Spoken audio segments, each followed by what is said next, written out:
All right, let us say hello to the former two-time UFC strawweight champion, Thug Rose Namajunas. Not only is she one of the best 115-pounders on planet Earth, but she continues apparently to tap into her adventurous spirit, which we'll talk about in a little bit. Rose, it's great to see you. How are you doing? I'm doing great. Taking care of lots of business outside of, fighting. Just so everything's a little busy and all over the place, but it's I'm truly blessed and just grateful to just be living my life and take a little bit of time just to not worry about somebody punching me in the face. There you go. Well, thank you for doing this. And I want to thank the fine folks involved with Polaris RZR for helping to put this all together, which is where we can start, because I was made aware of this new partnership several weeks ago where the concept of this was to put you in the passenger seat of one of these off-road vehicles and let you experience the fun and the craziness of what it has to offer. So how did this come together for you? What did you think of it when this opportunity was sent in your direction? Well, my manager, Brian, kind of just threw it at me. The opportunity came to on my table, and I was just instantly like, yes. It's funny because, he originally thought like maybe I wasn't going to be into something like that, but it was and he probably was right off of first impression, but because I'm more into like, obviously fighting for me is as much of adrenaline rush as I need. I think outside of the fighting, I'm more try to just do things to calm myself a little bit, but recently I had been, a teammate of mine and my coaches, or a coach and a teammate of mine as well. They both, ended up getting into these type of vehicles. And so I kind of been like, not peer pressure, but sort of tempted into getting one of these, or at least just like trying it out. And so, it was kind of like the perfect timing for everything. 'Cause I had just been like, looking at them and thinking about them, and then bam, it just, the opportunity fell in my lap. And so I did not hesitate to take the opportunity. So when I first heard about this, you teaming up with Razor, I was told that the goal of this was literally to scare you. It was to scare the heck out of you. And I know as someone who goes into a cage and fights other human beings, it might take a lot to do that. But was that accomplished here? Was scared the right word, or how would you describe it? I would say, I guess it depends. There's different kinds of scary, and I would say it was the healthy level of scariness. I obviously, like, I felt pretty safe because I had the professional drive in, and he was, super amazing and super kind and just made me feel very safe. But yeah, I think it would be a little bit scarier if I had to take the wheel and if I was, jumping the jumps, or maybe if we did a backflip or something. So I was definitely like scared, but like having fun. I just screamed the whole time. It was amazing. How long was the ride for? How long did you get to stay on there for? So, I felt like we were like driving for kind of on and off for like an hour, because we were filming. So like sometimes we had to like redo some things, but I think we went the course, like the first shot to just get my initial reaction. I believe we went around like maybe 3 or 4 times. And so it was probably like a good solid 20 minutes of me just screaming. And my voice was pretty gone after that. Well, there you go. Hopefully we get to see some video of this. That'd be amazing. I know you're doing all these other things, so I'm curious, because we last saw you compete in May, UFC 274, came up short on the scorecards. Carla Esparza wins the title. And I know you were on my colleague Ariel Helwani's show talking about it with Pat. And, there's a lot of reaction to that interview. But, outside of your off-road adventures, what has life been like since the fight with Carla, and just doing stuff behind the scenes, not really fighting related? What have you been up to?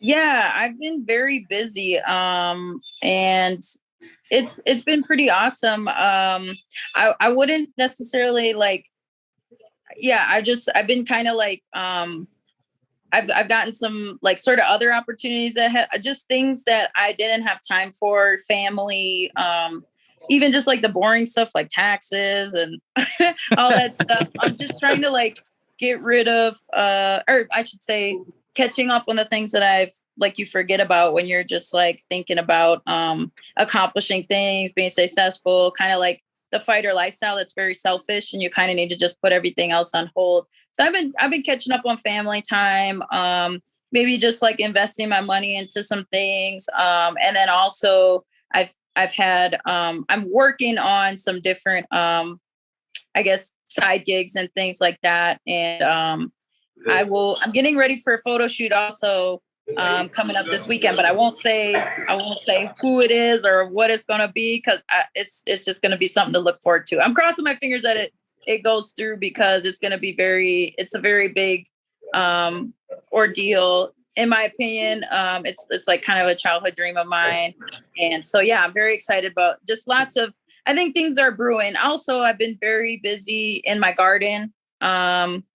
That's been very busy. Luckily, we've been getting rain here in Colorado. Usually that's like non-existent. So I haven't been like too tied down to the garden as much because nature's sort of taking care of things for me. But I also went on like a mini little vacation. I went to, shout out to Umpa Cabre's farm. It's a cattle farm. They do like grass grazing, all organic cow meat and stuff like that. And I've been trying to go out there for like years now, but every time I'm just like in a training camp and I can't go out there. And so we rode some horses. We ended up hanging out. And yeah, so it's a lot of different things. So you're obviously very busy. So like on a scale of 1 to 10, what are we like, how far are you looking ahead in terms of your fighting future? Like, are we at a 5? Like, where are we looking as far as that goes? So I made a decision to take off like win or lose going into the last fight. I knew I was going to take some time off. I knew I was going to at least take the summer off. And then once we're getting close to the fall, I would say around like September, I'll know exactly what I'm doing.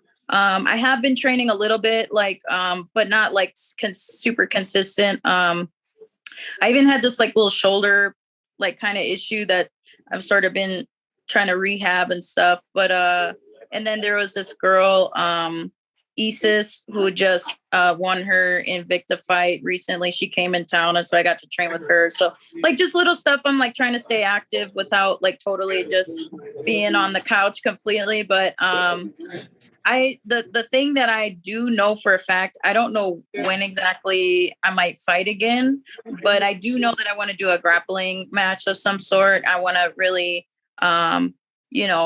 rack up some experience in that department. And so yeah, and I'm also, once I get sort of my other things in order, just like life stuff, I think I will be lifting lots of weights and trying to just maybe put on like a little more muscle and just kind of see what happens from there. Okay, so we're gonna put on a little muscle. Does that mean like you just want to be a straw weight with a little more like muscle to you, or are we thinking about maybe bouncing around a little bit? Like maybe you'll enjoy lifting weights and you'll like it a lot, and maybe you'll be a flyweight. Like what are we thinking on that aspect? I don't know. You do the math. Okay. All right. Yeah, you can. Yeah, I don't know. I honestly really don't know because, like I said, I think just one step at a time. And like I haven't even, they kind of the UFC's given me some offers for things, and I'm just like, I just need the time to the summer just to like not think about fighting at all. And then I'll, in the fall, I'll kind of lay out everything and see what makes sense. But definitely like I'm really interested in grappling in the near future. And so whoever is out there that can, that I can sort of challenge and I want to get good at footlocks. I want to because obviously like in the grappling world, that's like become huge and stuff. And it's sort of come full circle again to where like people now know how to defend them. And so now it's like kind of a more complete game again. So I kind of want to dive deep into the grappling world and then from there, work my way back in. I like it. A lot has actually happened at 115 since that fight because we saw Zhang beat Joanna and then Joanna retired from the sport. And I know the rivalry you had with her, like that first fight you two had, the stare down at ceremonial weigh-ins, the performance you had becoming a UFC champion for the first time. Then you ran it back during one of the craziest fight weeks in UFC history. When you found out that she was calling it a career, how did you react to that? And what are those two fights, the builds to those two fights? What does that mean to you when you look back at your career? Honestly, like, I was very happy that she did call it quits. Well, not quits, I shouldn't say it, but just was like, hey, this is good, because I felt like she had already accomplished so much. I think even she could have even called it, and before that, but I know she's such a warrior that she just loves fighting. And so, yeah, so it's whatever. I think whatever makes her happy, I'm happy to see that. I've always been grateful for what she's done for the sport, what she's done for my career, as far as like, elevating me, and then also pushing me, because like she was kind of the standard as far as what had been chasing for many years. So so there's definitely lots of gratitude towards her. And obviously we've had our rivalry, and there's been times where, obviously all I want to do is punch her in the face. And then it's like, now to see her to see everything full circle, I'm very happy for her. I want only the best for her, and for her to be just kind of happy in life, and with her, and just I hope that she knows that, and I know she knows that her career was amazing, and everybody inspired many people. Couple more things, and I'll let you go. Thank you. I really appreciate the time, but it seems like after that win for Zhang, it looks like it's going to be her and Carla fighting for the title. And you actually spent over an hour in the octagon combined with both of those two women. So I'm curious, like, how you would break that fight down from sort of an analytical perspective. Like, how do you see that one playing out? I think I haven't really given it much thought, but my feelings are that Weili will not really have much problems in that fight. I think she'll Carla is very interesting because she's very unassuming and things like that. And obviously I think our fight was sort of an anomaly, the last one, because like we both had some concerns about not messing up our faces and getting bloody and stuff like that. But I don't know if she'll necessarily have that concern going into a fight with Weili. But I do feel like Weili's just on a different level, skill wise and all that stuff. As long as she doesn't get like cocky or anything like that, I think she should become the new champion. And then last thing, I know you're focusing on what you're focusing on. So you're taking the summer off. Maybe in the fall, we'll start thinking about what we're going to do. We're going to be lifting the weights and putting on some muscle and things like that. In terms of your career, because you seem very free right now, you seem very happy with everything that's going on. It seems like a lot of this is, just to challenge yourself. You want to challenge yourself with grappling. It seems like even at this point in your career, like you just want like things that will challenge you and get you excited. So before you sort of turn the chapter in that part of your life, like what is the biggest challenge that you could face in the UFC or in MMA? Like what do you think sort of stands out to you? Like, I could call it a career if I have this fight or do you have this moment. What do you think if you could reflect on that? I don't know. Yeah, I would have to give it some thought, because I did accomplish, like, I already became the champion, defended it, lost it, got it back.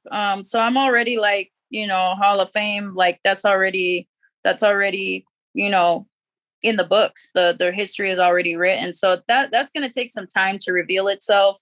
What could challenge me? I think, I don't know. I'll have to come back to you on that one. Well, there you go. Maybe you and Valentina someday. Would that be something? I mean, I know you're not thinking about that right now, but would that be something that might interest you? So I love Valentina. I think that in my opinion, like it's weird because, I always forget like that Amanda Nunes is like the women's GOAT of all female MMA.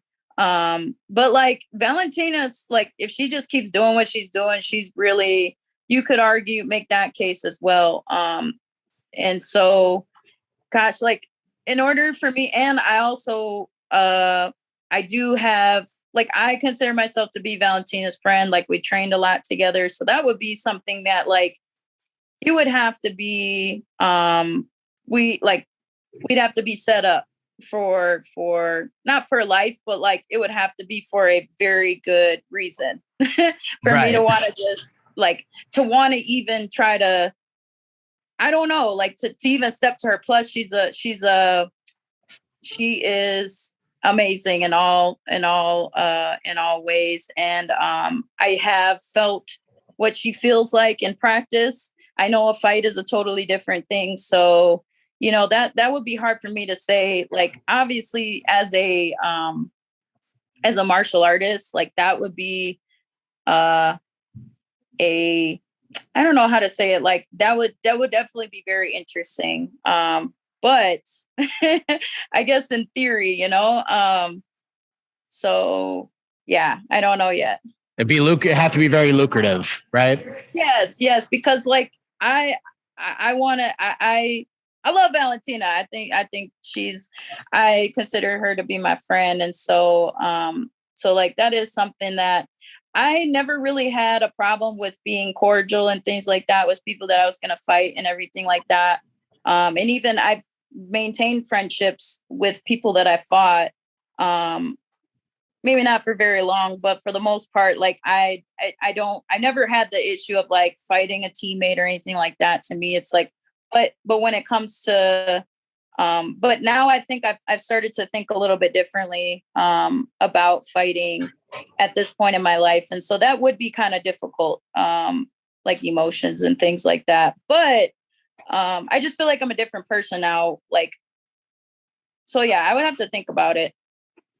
But I mean, definitely like she is as a pure martial artist, like skill wise, like that would be like in order, you have to be at the top of your game in order to even step to her. So that would be very motivating just to make sure that you know, is good as like to be my highest potential, you know, at all possible.